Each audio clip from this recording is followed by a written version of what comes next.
That's it here.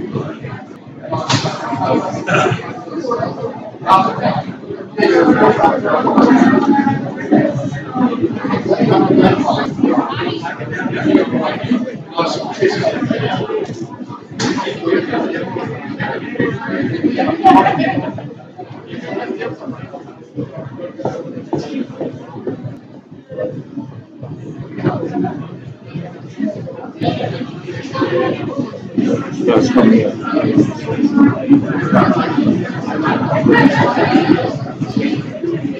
Hello? So, the sound works.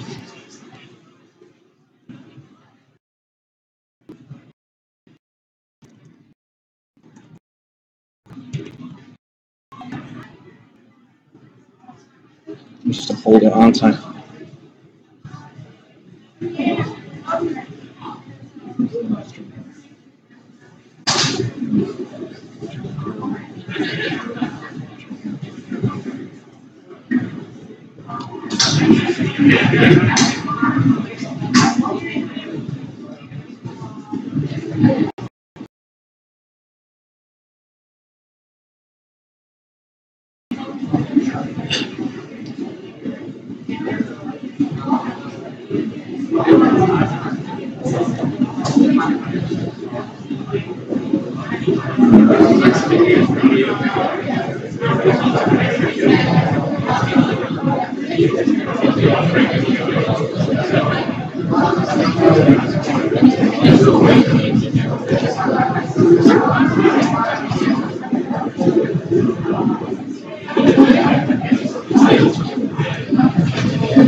And just go on to your organized stuff.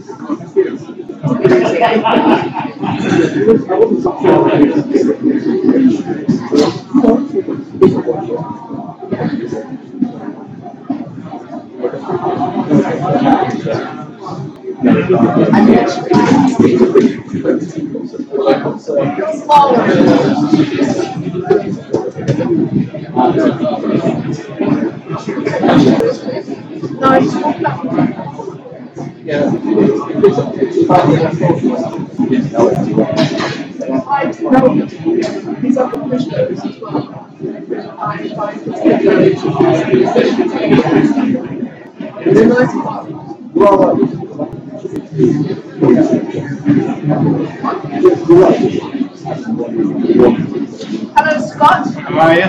I met a really cool guy this afternoon. I picked. Oh, it's not that cool guy's name.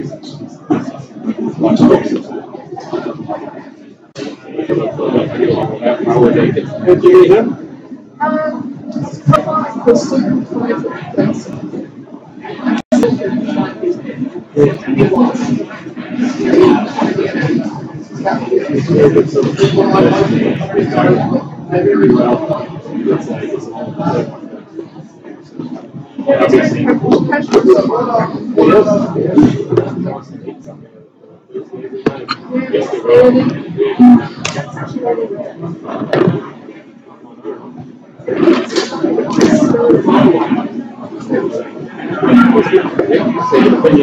Sounds great. Why not?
Yeah, especially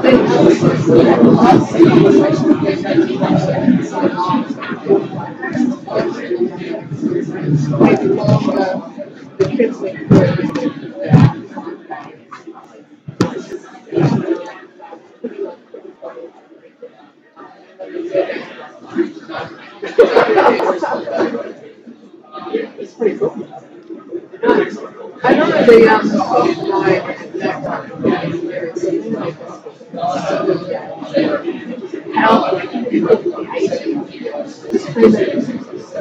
That's why. All these questions and it's like. So they were saying, well, we'll finish that project and we promised in 3 weeks. So give something else to say, but not much about API. It's only a basis. It's postal.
Hey guys, if we could start, hey everyone, if we could start making our way towards the seating area, that would be great, please.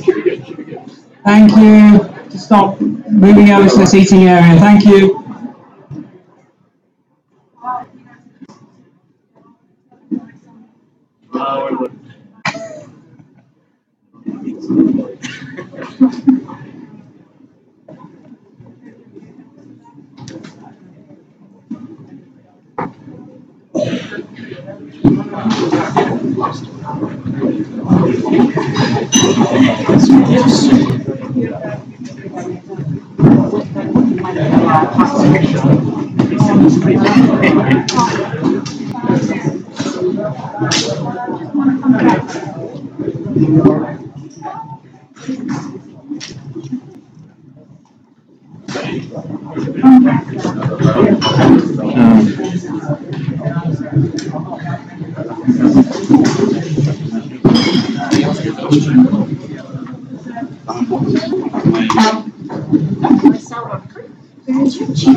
Yes, I do.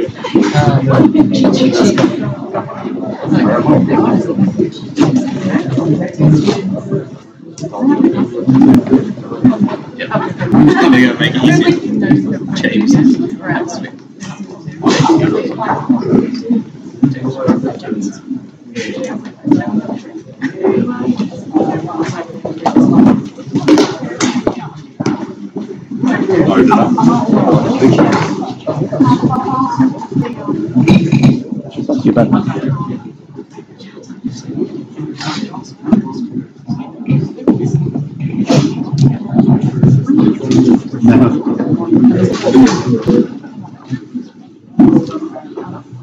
Everyone, There's plenty of seats in the front, so come forward. You don't have to stand off the back.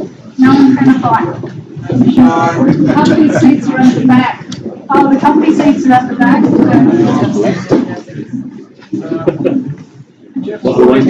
thanks to you for coming out on this rainy night. Thanks for coming. Thanks to our panel here of experts.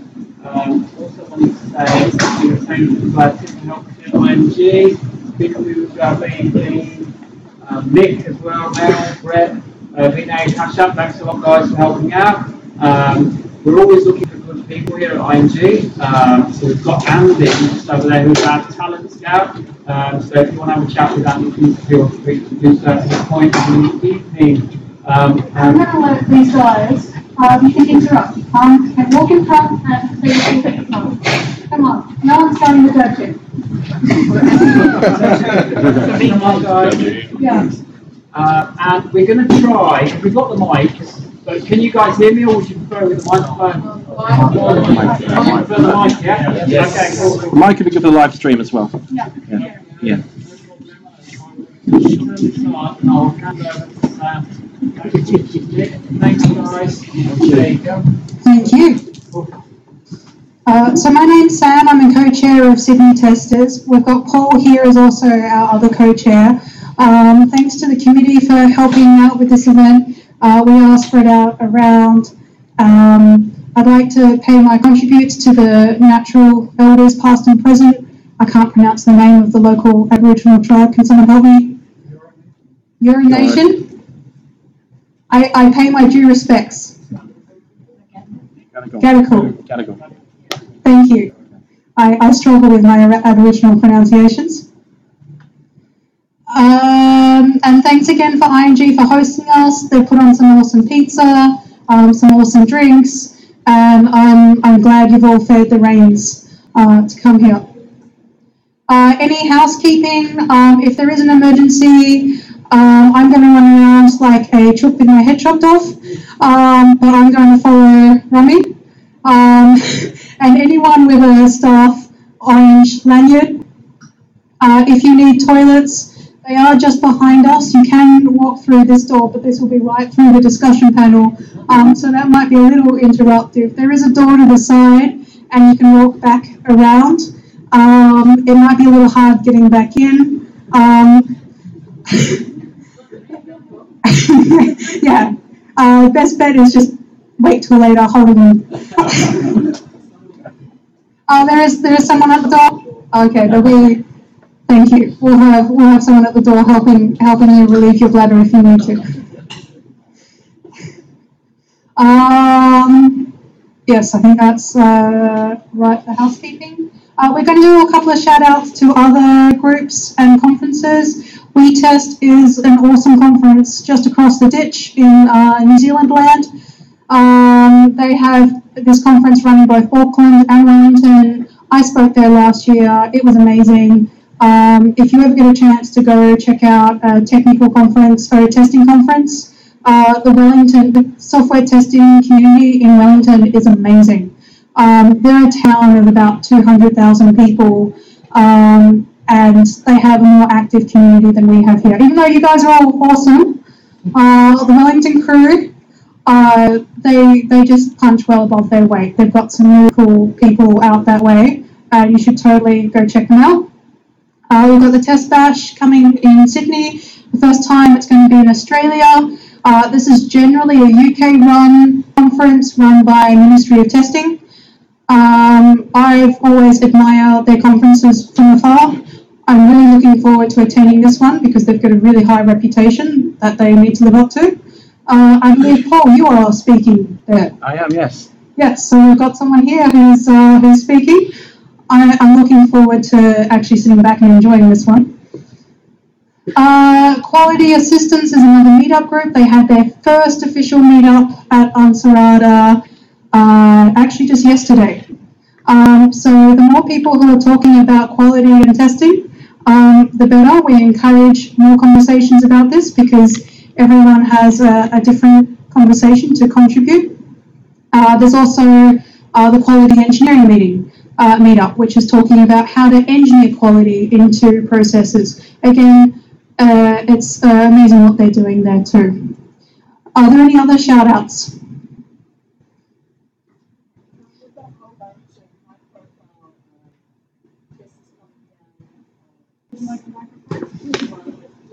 James Bark, Yep. Richard Bradshaw, So James Bark, Richard Bradshaw. Yeah. Yeah, if you could put a comment on the meetup page of some other shout outs. Put your hand up if you are looking for work. Cool. Put your hand up if you are potentially hiring for a role. These are some people to hopefully connect with when we have networking at the end. I'll give anyone an opportunity to shout out for any other meetups or introduce themselves at the end. If you do want to get all social, you can tweet at Sydney Testers. Also, ING Australia have a Twitter profile.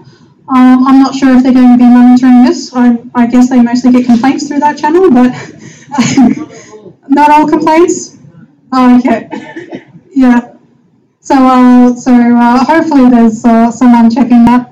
Any sharing we'd appreciate, or comments on the meetup page too. I'm going to introduce our panel. We have Barry from Opus, if you'd like to just give a wave. I'll ask you guys to introduce yourself a little bit as well. Apparently Barry is fond of golf. We have James from Four Corners, or actually not the television channel, but yeah. And you have a thing for socks. Are you wearing any funky socks today? I have box socks on today. Okay. And we have Myranda,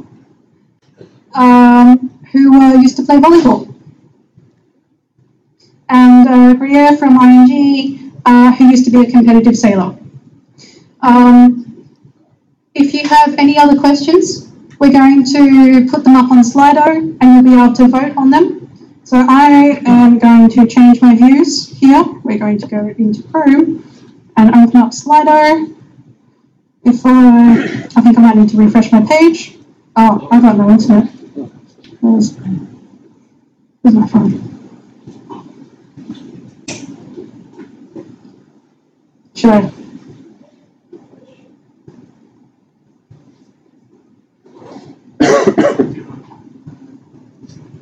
No, I've got my phone floating around.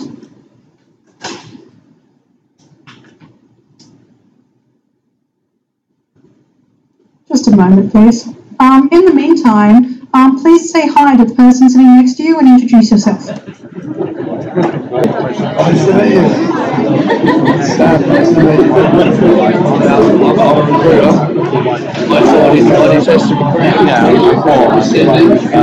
What do you do?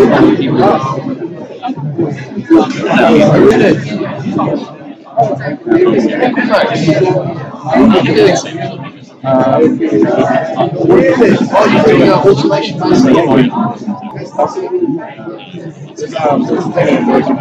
there he is. The girl from Oracle here was a manager at Oracle, and she's doing Charlie, you met her, yeah? Barry. Oh, you need to.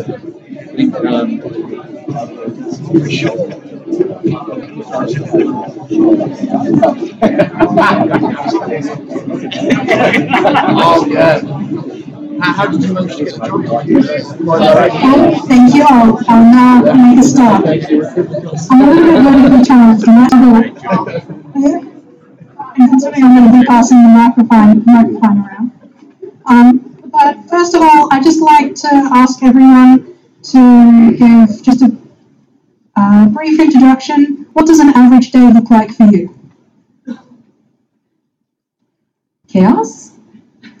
An average day at Airtasker, I guess when you're coming in, not only like as an internal recruiter, you're working with external parties who are looking for the best talent for you. I'm also reaching out myself, so the day is pretty much full of headhunting meetings and reaching back out, touching base with individuals.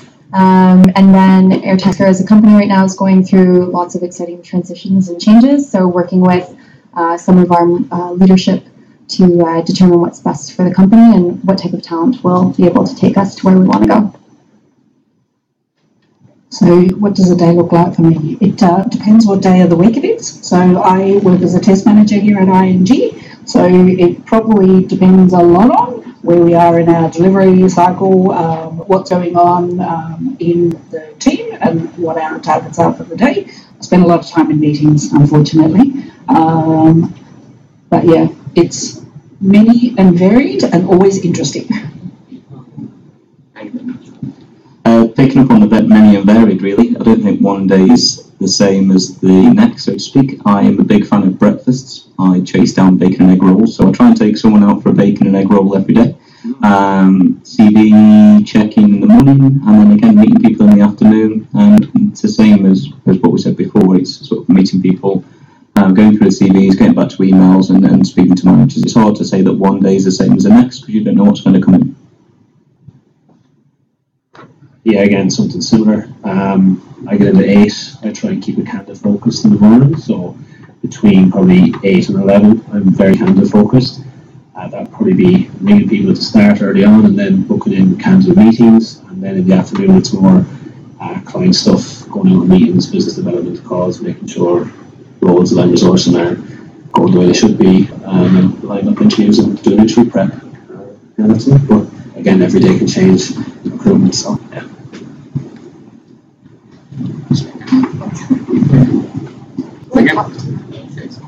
My next question then is, what do you enjoy about your work?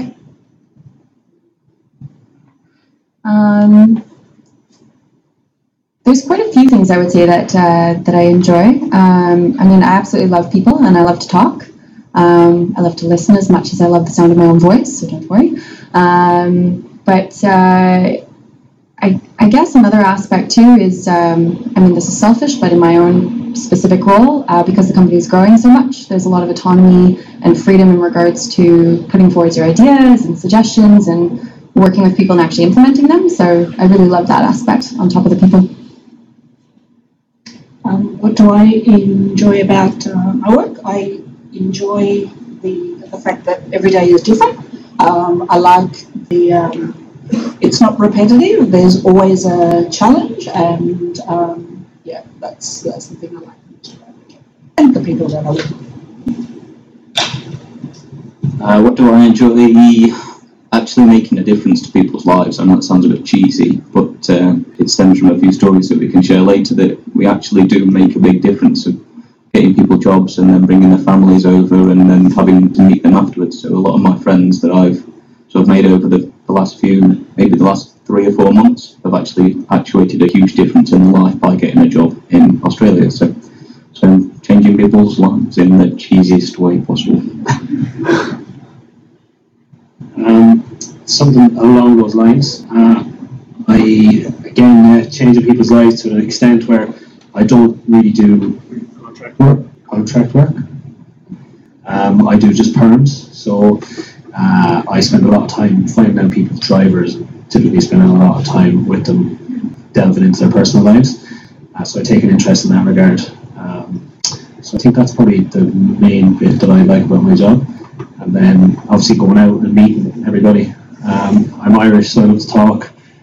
So going out and meeting people in Sydney, and I've been here 4 years now, so I build up a bit of network with anybody, friends, clients, whatever, candidates. So I love that side of it as well, just meeting people. It's good to be in. Good to be in it.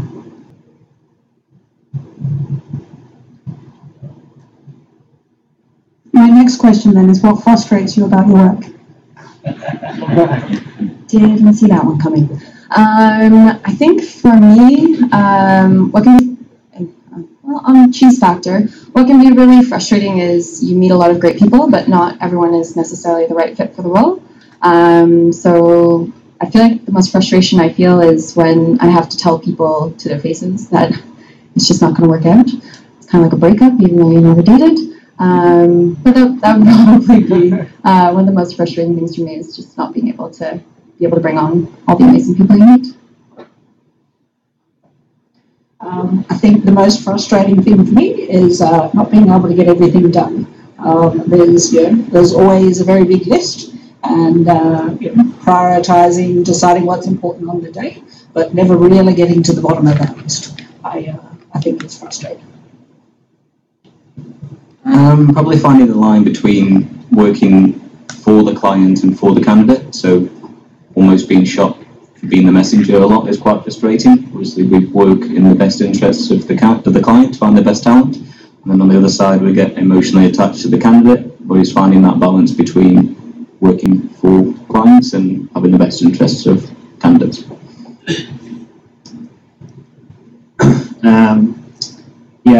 Frustrating. You could have, like, say, you could work with one candidate at a time and get them 4 interviews at 4 different companies. They mightn't get any of those jobs, so having to provide negative feedback in a way, if they haven't got the job 4 times over, that can be quite demoralising. So trying to keep their spirits up in that end, like, they're not easy phone calls to make. So that's probably the most frustrating part.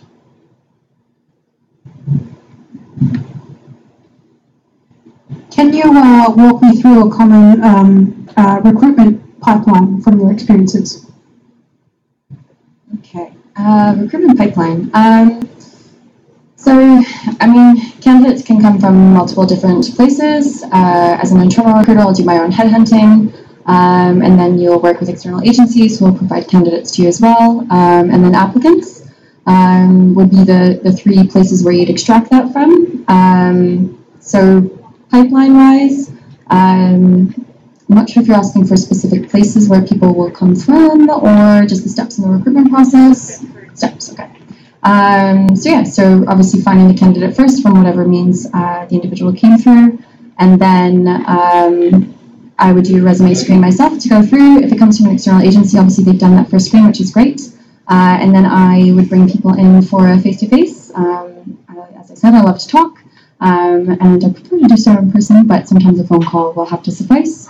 And I give the full black and white, no holds back in regards to the current status of the company and the roles, and where you can go, and struggles you'll face is a big one. As Barry knows, I'm very black and white. And then through there, I guess the latter part of our process is kind of your typical challenge, face-to-face interviews with the team, and then go through to the successful candidate. No, I don't think there is a typical pipeline anymore. I think it varies so much, and I think Meryl can test as well. It varies from client to client. One person might want a half-an-hour telephone interview, love you and place you. The next one might want 3 interviews for a 6-month contract. It completely varies, and a huge part of recruitment pipelines now is technical challenges. So it completely varies depending on what the client wants and what we then have to provide, which again leads on back onto the frustration side of we just conduit between. For a 6-month contract, I've had 4 interviews before.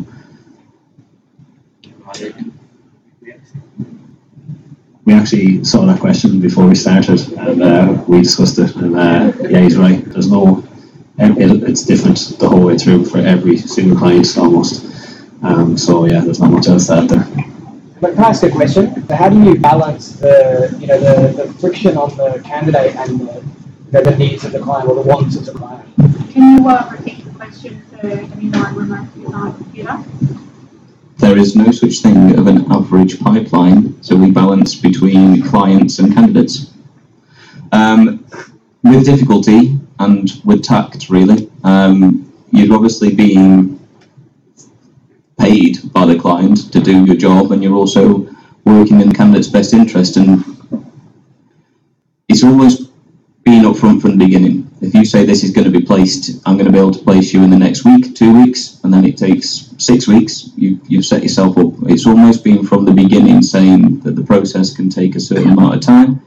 from experience, I have had candidates that have had to do a technical challenge, which have been willing to do a technical challenge, and it's finding out what their drivers are and what time pressures they're under, which is probably going to be key. If they're coming to the end of a contract, or if they are about to be made redundant, you've got to know that they're going to be a little bit more angsty than the client is, and if the client's under time pressure as well, especially if they're looking for a very difficult skill set, it's managing both sides and just being upfront and saying, this is going to take me a little bit longer, and telling candidates it may take a little bit longer than we expected it to.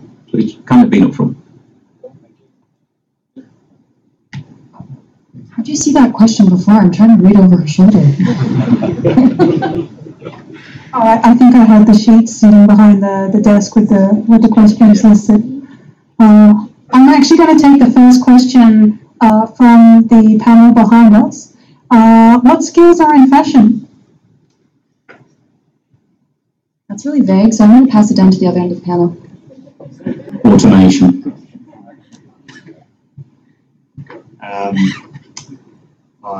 Lately, for me, mobile automation.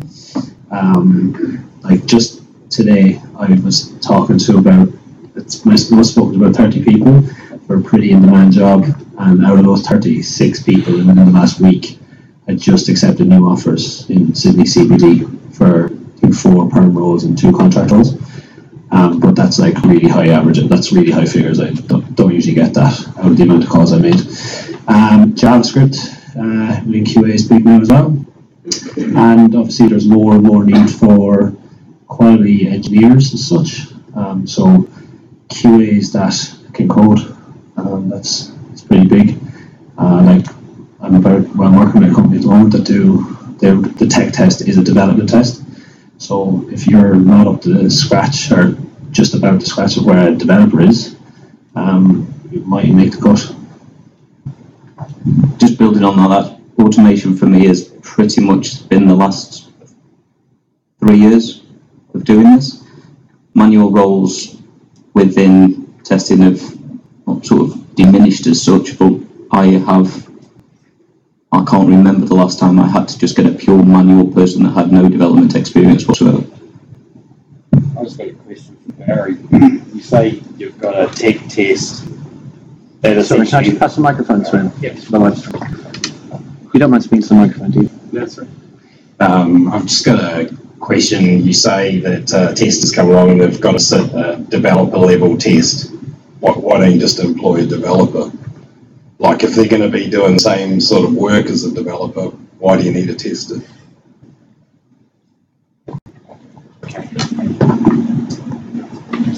So I can't go into like the technical details of it because I'm not technical, but more and more companies in Australia will are making their devs responsible for code and production. So to have, say, a team of quality engineers that can run alongside the product teams and almost consult in on those teams. So make the dev responsible, and if there's an issue with that code, the dev must have a good reason of why they need the test to come in and do it. That must be a good reason. But that's only in a certain, that's a small number of companies. Is it gone? Just based on what you just said at the end, that would be excellent from a managerial perspective if they could just hire a developer as opposed to looking for a tester. Just change the name on the job title and I'll find you a developer. When they now ask for a tester, I'll find you a tester, but you're asking me to find you a developer. So it's from the client side, they need to change their perspective on what they're looking for, because if you come to 2 testing recruitment consultants, we're going to find you QA engineers, we're not finding you developers. So to put a dev test in front of them, they're going to fail. Hire a Java developer, hire a .NET developer, don't hire a tester.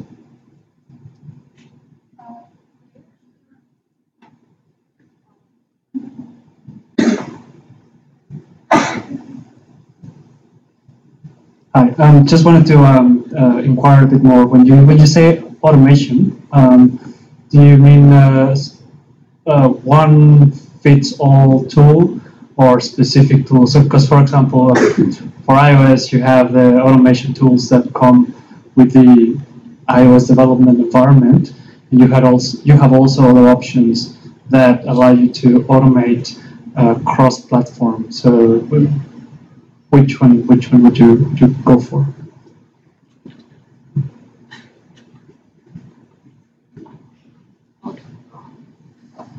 Again, it's job specific, and if the spec comes out and it's for an iOS application, you look for someone who has that experience. It's an Android, you look for an Android, and it's specific to the job description. I think, again, picking up from what Scott just said, these guys are being asked to do these things. So I could find an iOS developer, someone who's got extensive Swift experience, or I can find an Android developer. But this is from testing perspective. So testing tools that the iOS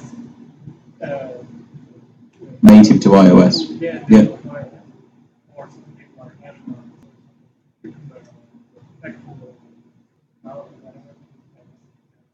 Yeah. So from the trends perspective, the BDD approach is pretty much generic across Sydney, trying to tie the business end in with the engineering end. So the BDD side from Cucumber or Calabash or all that side of things is generic across most specs that we get. And people having that experience tend to be put above people that do not have that experience. I rephrase, people who claim to have that experience get to be put above people that don't have that experience. I'd like to ask where are applicants getting stuck in the pipeline? What are common tricks for people getting through? So I guess for me, and this will vary, I think, from employer to employer and perhaps for different recruiters working in agencies, simplicity is bliss to me. So resumes that are like 8 pages long, 10 pages long, I won't lie to you, I'm not going to read through all 10 pages. So I look for highlights within resumes. I find that ones, if you can, like bullet points are meant to be bullet points, not full sentences, in my opinion. So if you keep things very simple and clear, and achievements and highlights within a resume are spectacular as well. So just, this is totally my personal as well, it's not necessarily across the board, but I appreciate when I see someone's role, key bullet points in regards to your responsibilities, and then at the end of that, like a highlights or achievements, and that tells me the difference that you made within that organization, because quite frankly, anybody can put things on paper, but when you actually note out the difference that you made or things that you achieved within, that shows me what sets you apart from other people.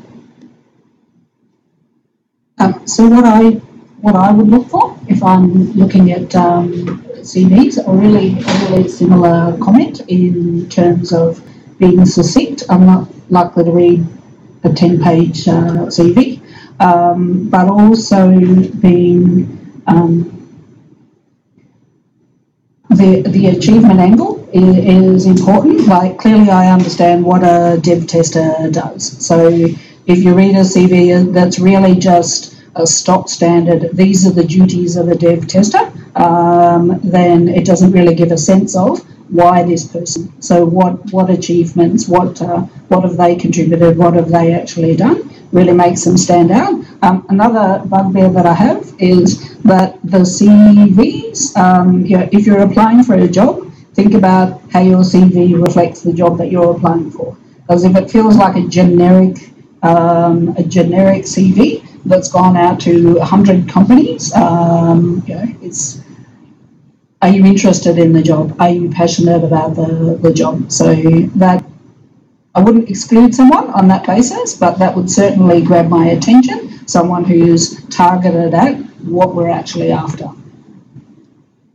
I'm picking up on that, really just summarising it into the tailoring your CV to match or to highlight your experience in line with the job description that we're after. Yeah. Many times I get CVs in and people, I've spoken to them, I've met them, I've talked them through it, and then they've sent me their CV and it doesn't mention a single word that is relevant to the job. It's a great CV, but it has none of the skills that are required for that specific position. Yep. As well, maybe if you've worked in an environment that's, maybe like say an Angular.js, but you actually haven't worked commercially on it, when you go into an interview, manager is probably going to ask you in depth about AngularJS, if you haven't really worked on it, it's going to put you on a bad foot straight away. So things I like to see is what I've done, what I've worked on, go in depth on that, like know your niche, know your skill, like know that well. And then I've only seen a handful of CVs in the last year of where people have actually written on what they'd like to do. So it's not what you have done, but what you would like to do as well. So no one went to be humble. Like if you haven't worked on new AWS or whatever it may be, if you want to go into that, like what's the harm in writing that down? And again, I think going back to Myranda's point as well, simplicity. Like I love when I get a one-page CV in. I think that I probably get 1 out of 100 that are 1 page long, to be honest. Can I just ask something there quickly? You mentioned that 10 pages is too long, and you're saying 1 page is great. What is the perfect length of the CV for each of you? In 1 word, please. 4. I won't be funny, but not a good time to be funny. Perfect length. I'm going to have the safe number of 2. But I will say, I mean, 1, yeah, of course it's glorious. It's not much for me to read. I know it's very difficult to do if you've got 10 years of experience to try to shove that into 1 page. It is possible. I have seen it. But 2 is acceptable, even if you hit 4, but like, just know, I mean, you can Google these facts. I think it's something like a hiring manager will spend 7 seconds or something on a CV. Oh, you, yeah. Okay. She's like, no, you're wrong. Let me bring it. Perfect. I love it. So it's a minimal amount of time because they'll have hundreds of applications coming through multiple places. So just think of what makes you different and key highlights, and that's how you can shorten it down. But yeah, I'm going to go with 2 as my safe number. As Sydney testers, we'd love to do a follow-up workshop on CV writing, where we provide a couple of sample CVs, we get hands-on review process, and maybe get some more people involved with how to give their hints and tips. But I'll pass it on to Greer to add a comment.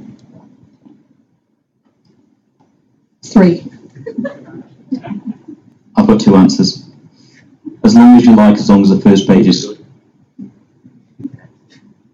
awkward. And number 3. So I love 1 pages, but I'd say 2 to be safe as well. I think you can get it all in on 2.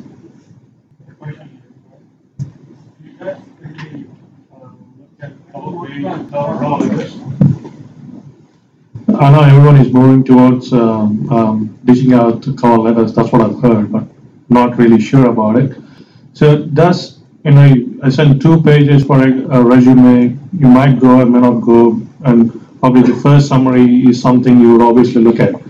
So do you really see people applying for a role with a proper cover letter?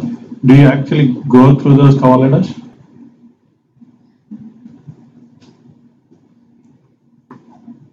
No. I'll talk to you about it when we have coffee. You don't really need to send me the cover letter. So when we meet in person, we'll talk through what you would have written in there anyway.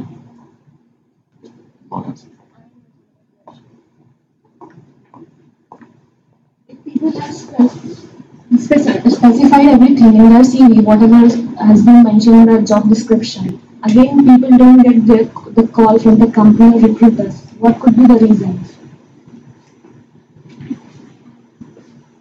In Sydney, it's probably very well known. It's well known within hiring circles that testing applications are higher than like a lot of the other specs in technology. It's like we have clients come to us because they get 300-400 applications and they do not have the resources to go through them. They do not have them. So it actually is more cost effective to pay a recruiter to like a recruiter is going to know 5 good CVs off the top of their head and 5 people that are looking if they're any good at what they do. So that's why that can happen. That's one reason anyway.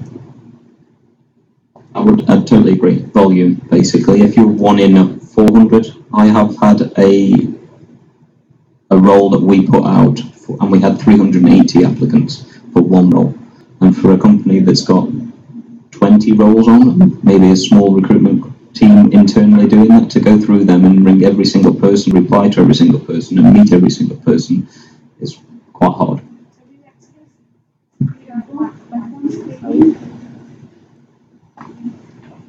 As you said, you have 380 CVs for one role. Yeah. Do you screen, perform screening for all the CVs, or you just choose randomly? Not randomly. I wouldn't bring three.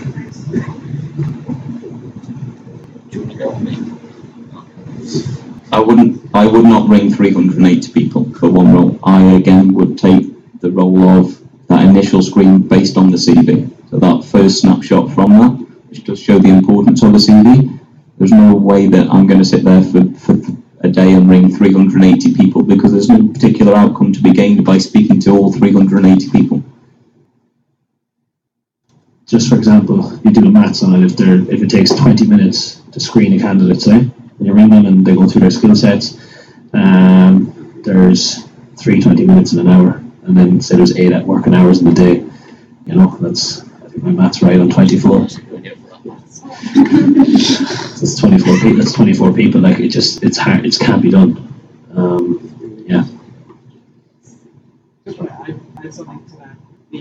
Like as someone who's going to, I'm not operating at the scale of you guys, but someone who goes through a fair amount of CVs, I'm not looking for the person I want. I'm looking for a really quick way to get rid of CVs. So bad spelling, poor formatting, just anything is really, it's like, okay, if I can spend 3 seconds getting rid of this CV, I'll do it, and just really focus on those ones. So any tiny little detail is like, yeah, that makes me happy.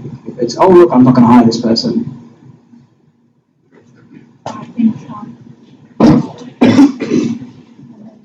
Just a quick comment.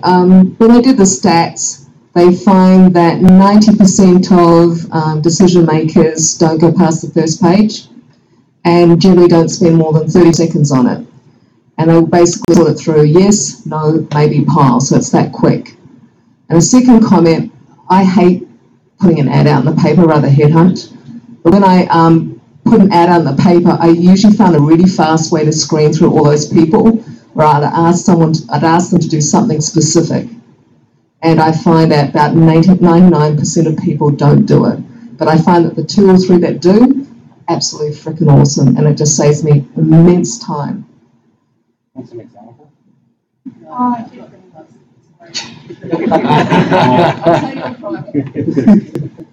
I had a quick question. So you had mentioned that like you have to have certain skill sets. Now you may not have worked on it in your office, but what if you have a GitHub account and you worked on it? Does that count, or is that?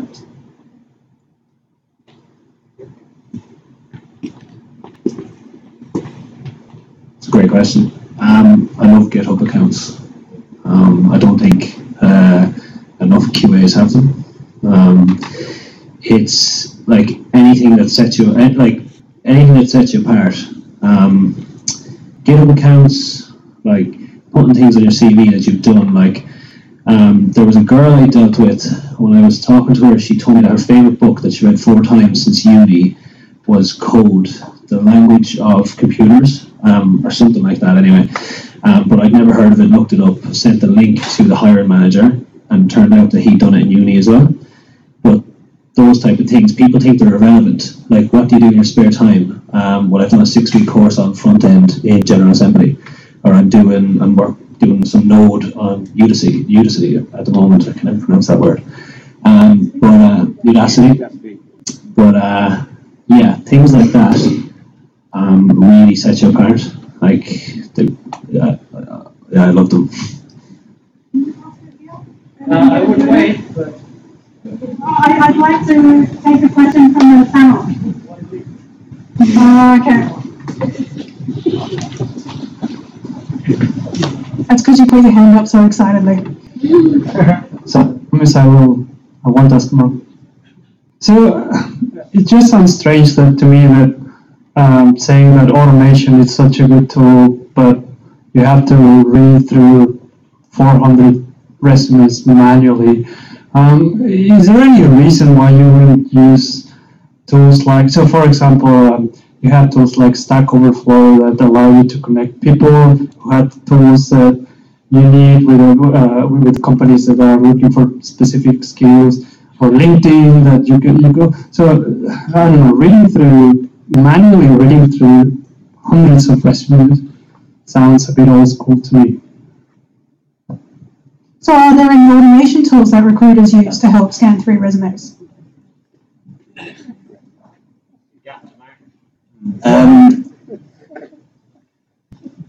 So reading through CVs is based on people applying for a role.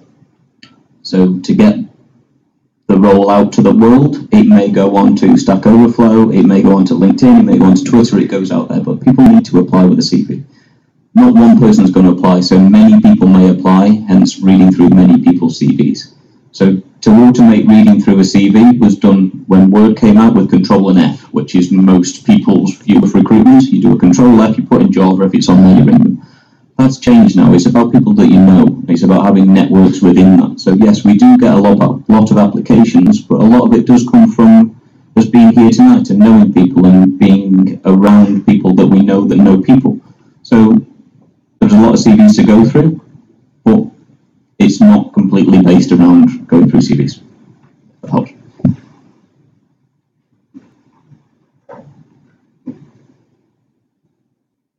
Sorry, I'll ask the next question on the list. This is from the Slido projection. What is the more popular permanent role or contract role with job aspirants? Yeah, permanent versus contractor, sorry. Well, I just do perm, so I would say perm. Again, that's driven by the client.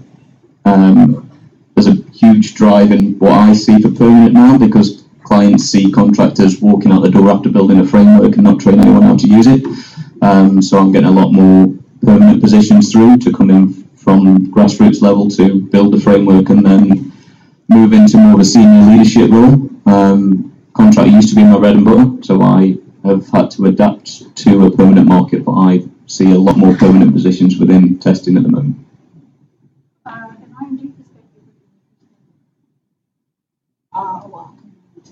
Percentage of contractors. We have a mix. We have a mixed workforce. So we have a flexible workforce, and we also obviously have a permanent workforce. I really couldn't tell you the percentages. There is a mix. Yeah. So I suppose with Airtasker, the majority of individuals we have in the door are permanent. But on that note, I think it depends on the companies that you're looking at, the size of them, the project that they'd be working on. In our environment, we're sitting at about 90 people in the walls. So from that perspective, permanent makes more of a difference because you're coming in at a company that's growing and scaling. So we need people who want to buy in and be a part of that growth. But if you're looking at larger organizations, there'll be a good mix of contracts, I'd say, from that perspective. I do come from the agency world, so I'm not just pulling this out of nowhere. But bigger clients will have that because you're filling gaps on certain projects, or clients will hit points where they just need the extra capacity. So it'll be more of like a short-term 3 to 6 month contract that will come through. That's from organizations. Sorry, how about the candidates? What do they prefer? Sorry, speak to the microphone. It's the live stream. So, what do candidates prefer? They want permanent roles or they want more contract roles? That literally depends on the candidate. Like, everybody has different drivers. Well, I mean, if you want to look at it from the business side, from like an external agency side, like Opus, we are 50-50. We have 23 consultants on perm, 23 on contract. And that's across all technologies. So for us, it's 50-50. It comes down, again, to the individual, as we've said. If you're trying to buy a house, you don't want a contract. If you've got children, you may not want a contract. But if you're a single person that's happy to go bouncing between 6 months to 6 months, there's no guarantee that the contract's going to extend. If you've got a home loan to pay, or if you've got people to put through school, or you actually want some stability in life, you don't want a contract. But But if you haven't got that and you want to earn a good day rate and you're happy to be potentially redundant after 6 months, then it's a personal choice, basically. Is it influenced by what's going on in the market? Certainty? Not so much. It kind of comes down to projects. Does it come down to... So is it dictated a lot by the market? So if there's a lot of certainty in the market, more people potentially would be going for contract roles, or does that influence it? Again, I think that is completely dictated by clients. So there's a lot of projects that come up. Back in my day, I did the contactless payment system for transport. Huge project. It's going to happen. It's going to finish. You don't need permanent people to work on it. Similar to Apple Pay, when that came out, it's going to happen, it's going to be done, and it's done. As a contract position, you don't need permanent people within there, so it's definitely project-led, it's not so much market-led.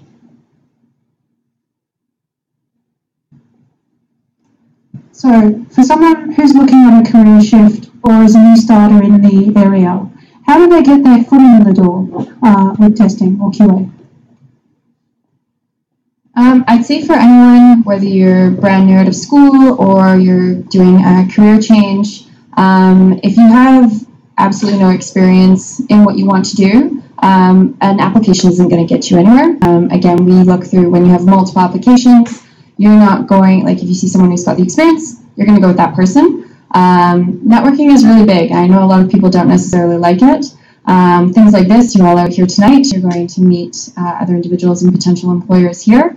But my advice would also be to seek out the companies you want to work for. Because in that, reach out to people, whether it's people that are in that space that are working there, HR recruiters within it. Even if they don't have a job, they might know someone who does have one. And it's all about word of mouth. And in a small market, from what Sydney seems to be, full-fledged, I've been here for 4 months, so I can't claim to know the market in depth. But it does seem very close-knit here, and it's very relationship-based. So you need to get your name out there, and it will be someone who knows someone, potentially who knows someone, and that's how you'll find those connections versus just a piece of paper isn't going to get you there. I would say that don't be wedded to waiting for your perfect role. If you're really interested in moving into a particular area, then look for potentially opportunities within your current role. If there's a team that has technology you'd like to work in, can you, as part of a stretch or on top of your role, put your hand up to get some experience with them, and kind of try and leverage that, I think is a good idea. I agree. Putting yourself out there, really. There's huge debates that go on across Twitter, getting involved in that, getting social in these sort of meetups, and using technology for what it's there for, to get yourself out there and to sort of meet yourself and get a personal brand and try and link up with as many people as you can. Yeah, I'd agree. Personal brand. Marketing is a big thing for anybody in any industry at any time of their life. So to be able to market yourself well is good, especially if you want to go into a certain type of company. If you just want products, if you want to go into a product company and put yourself out there, do some things to get there. I know a girl that was a qualified accountant.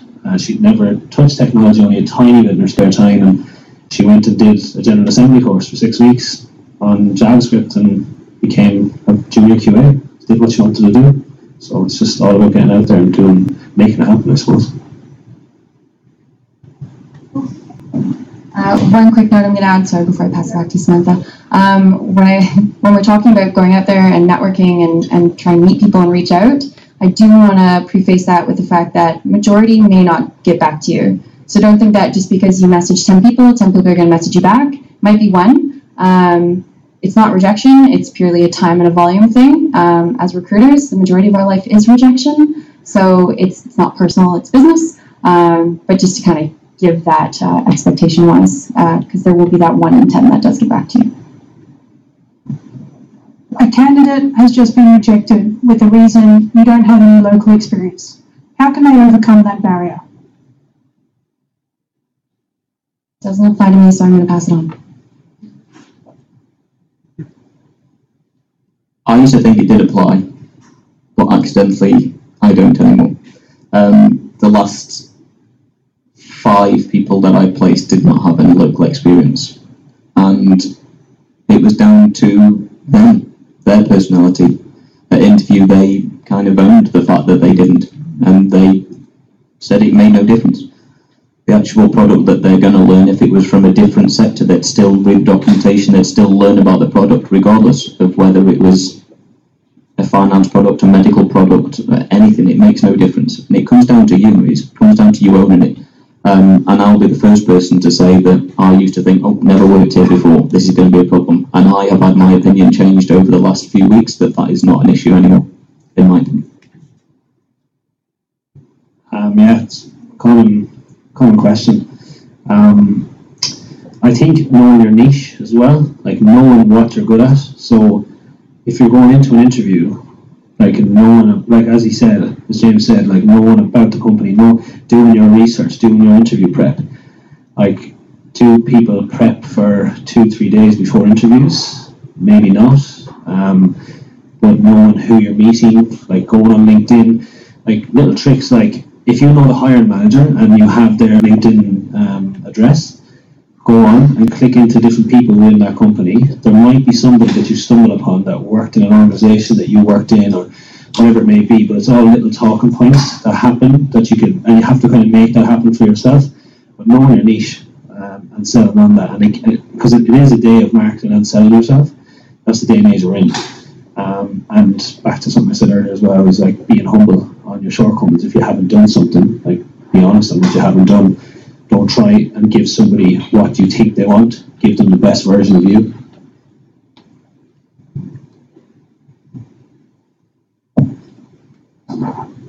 Ashley, can I ask a question? Sorry, a quick question from me. I see more job ads these days not only requiring, say, ICTQB, but also requiring, for testers, requiring computer science degrees. Do you think that's a general trend in the market, and do you think that's going to persist?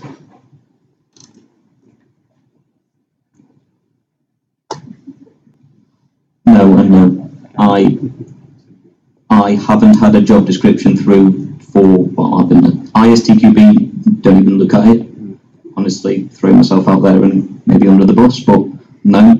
And not even necessarily a master's, a degree, or anything like that. Again, it comes down to what you have done previously and what you can do now. I don't see that an institution can provide you anything. If you graduated 5 years ago, you don't even know what Angular is, let alone 1.5.7, and we've been here an hour, so probably 20, or React or anything. It holds no value in my particular eyes, and I don't think it does really with the client side.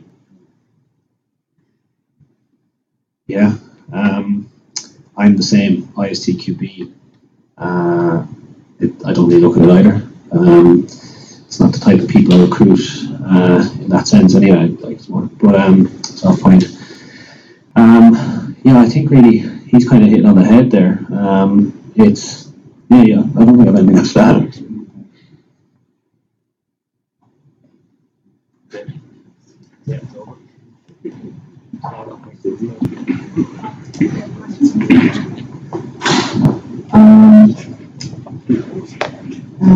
I would like to know if we want to apply for manager jobs. I mean, the goal is not now, but in a few years. What should I more focus on, technical or management skills? I think maybe you should. I would say both. I would say that a technical grounding is extremely important for a manager, and obviously developing your management skills is important, but the technical grounding is really important as well. I could say it probably depends too if there's particular companies you're looking at. So at Airtasker, every single one of our managers, leads, let alone into the VPs who head up the entire space, are hands-on. There's not one person who's in a purely strategic role. So in the tech space, if you were to not keep up with your technical skills, you essentially wouldn't be capable of performing the role. So I think you also don't understand not essentially, but necessarily what your team would be going through either. If you're not capable of doing it, you can't understand the pain points that each person will be going through. So that to me is really, really important. People skills, managerial skills can be learned on the job, can be taught. Keeping up with the tech though, that's on for each individual to do. Yes. Another question I'd like to put forward. We have startup versus corporate. What type of personality differences are we looking for? Dun, dun, dun. So within the startup space, it's a all hands on deck, dive right in, make mistakes, take chances, take risks, experiment. It's iterative. It's exciting and overwhelming, borderline nauseating at times, but it's all for like everyone working together. So that's probably the type of personality that we would look for, is someone who tries to find problems, create solutions, not sit within an ABCDEF job description.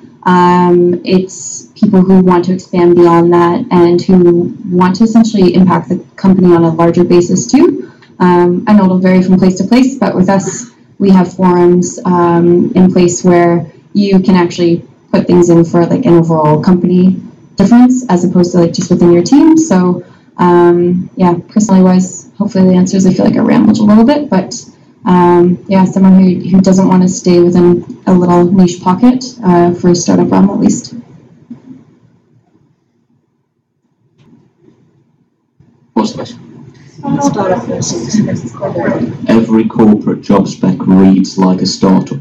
So every corporate is trying to pitch being a startup. Everything that Myranda said is what every single corporate says that they're doing.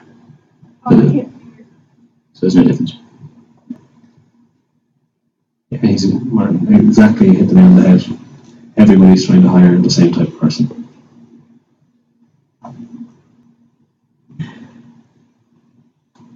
In terms of working in tech, there are a lot of biases facing people: ageism, sexism, racism, you name it, we could list a dozen more. How are people meant to overcome those challenges during the recruitment pipeline?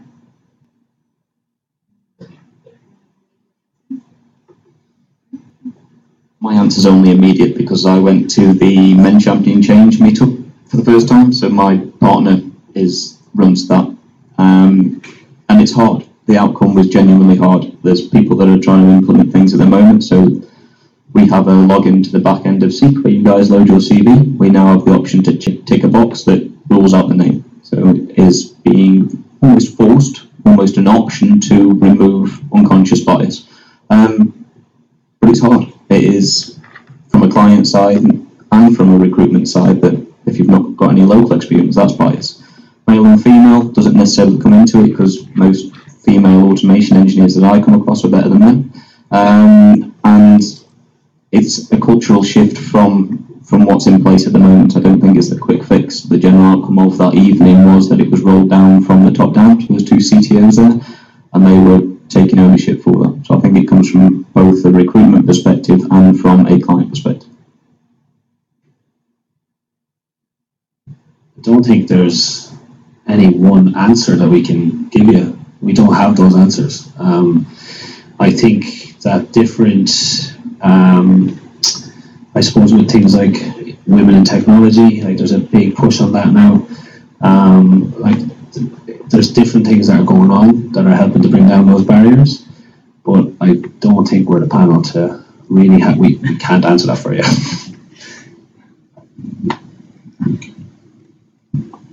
I'm going to take the next question from the top of Slido then. It is salary, average pay grades for contract versus permanent, and technical QAs. I won't lie, I'm all permanent in one company, so I think that gentlemen from the agency are probably the best to answer this question, so no pressure. Again, this is very specific.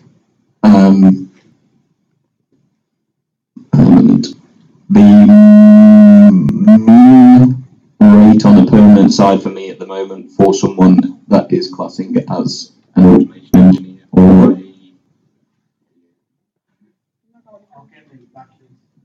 Basically, 130 I'm finding as the package amount for someone that is claiming to be an automation engineer, someone that genuinely is a dev test person, someone that could stand up with the dev team across Java or .NET.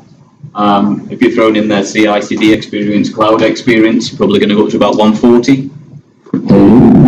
And then contract-wise, that again varies completely on project to project, but anything from 700 to 900 for an automation person, depending on what your skills are. Per day, including super, ex-GST. Yes. Average. Yeah, so daily about 800. If, as in, we're talking the class of what people are accepting and getting jobs now. In my opinion, 700 to 800 on contract, or 130 to 140. We're talking people that are passing these tests and come with a lot more added features.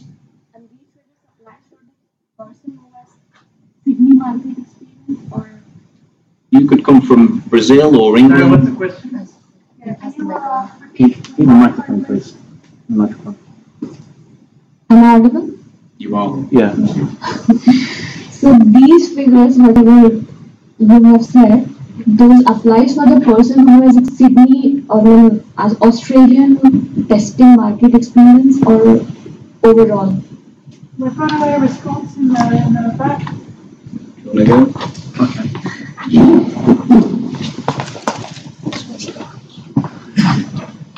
I find sometimes a lot of candidates are wanting to know the average pay, particularly if they come new into the country and they want to know what they should ask for. And it is how long is a piece of string? And I'll tell it from a client's point of view.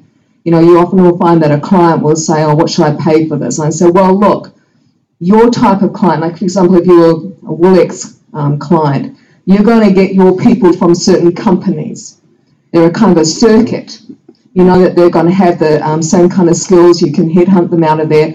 And you'd look at what those people get paid to try to get that candidate. So that's kind of like how it works, circuit. So there's a combination of, what kind of skills that you have that are provable, but also it's a combination of what kind of environment you've come from or culture you've come from, so that can, with people wanting some an Airtasker type, that they've got a certain kind of profile. Well, that's going to partly come from your environment as well. So there's not really one, you can't really just say this and I should be that because I've been so long in Sydney and blah, blah, blah, blah, blah. It's kind of like you've got to work out your pay based on kind of almost kind of circuits as well. That comes into it as well. Does that make sense?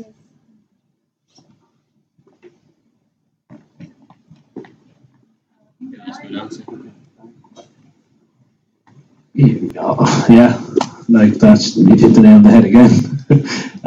You can't, like nobody can, I think it's very hard to compare each individual. Like, it's not just you've got 3 years of automation, so you should get 120 plus super. I don't think it works like that. Again, it's all about skills, comparisons, what you've done. Again, it could be more comparison to somebody that Airtasker, like people that come from other startups, because they've been in that environment before. They've probably had to work a bit of overtime in those places.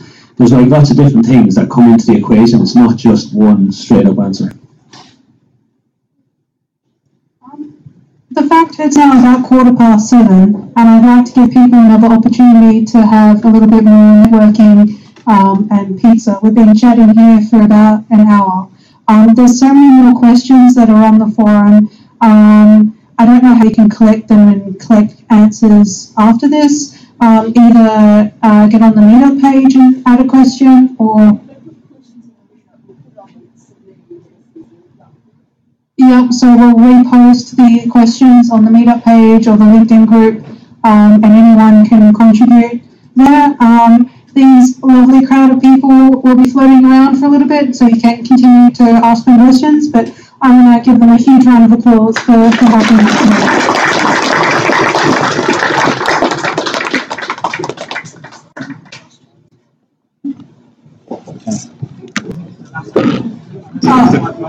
Oh, the 5 votes. So it is T-shaped people.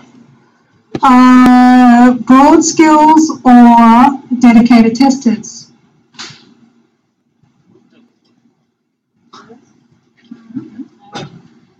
So I'll say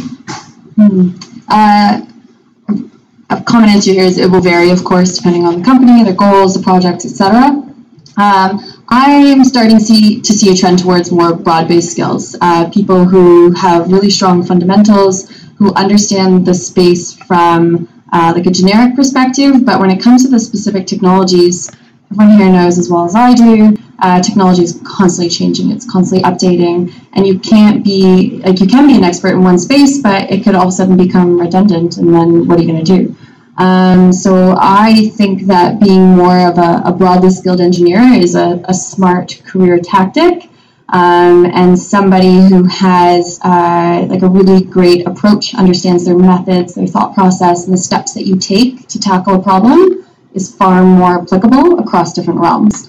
And it's, I guess, more so my opinion, but I think that would suit you very well from a career perspective versus trying to really specialize in one specific space. But that could be different for a large organization like ING, so I'm going to pass this on. Yeah, I actually agree. That's just my personal opinion. That there is obviously a place and a market for people who are specialists in particular areas, but broad skills. Certainly, when we're looking at candidates, we're really looking at broader skills. Just taking a different tact on it, maybe touching on something from before, to dedicate yourself to something, maybe the payment space, up and coming blockchain technology, distributed ledger technology. If you're trying to pitch yourself in a specific area to build a framework on a distributed ledger technology platform, that you're going to get hired pretty quickly because there's not a lot of people that do it. Almost, again, maybe going completely opposite way. If you dedicate yourself to something, you may be more likely to be picked from a large crowd.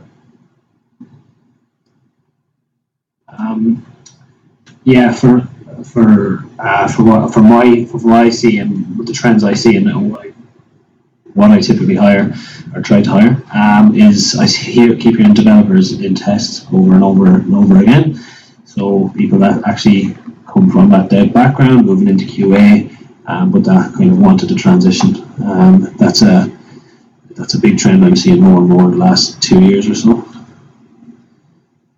Just like to add as well, might get together with James if we can put out like on the Meetup group. We can do like an interview prep thing, maybe. Like we have different interview preps that we send out for different types of roles, so we can maybe generalize that and send that out. Or we might give it to the senior testers, and we can do it to you as well. We'd also love to follow up these kind of conversations with other things that can help people through the pipeline. Interview practice, CV review, anything we can do to help the community here is what we're looking for. So keep a close eye on this space. I'd be excited to run some more follow-up stuff, especially with all these guys, people.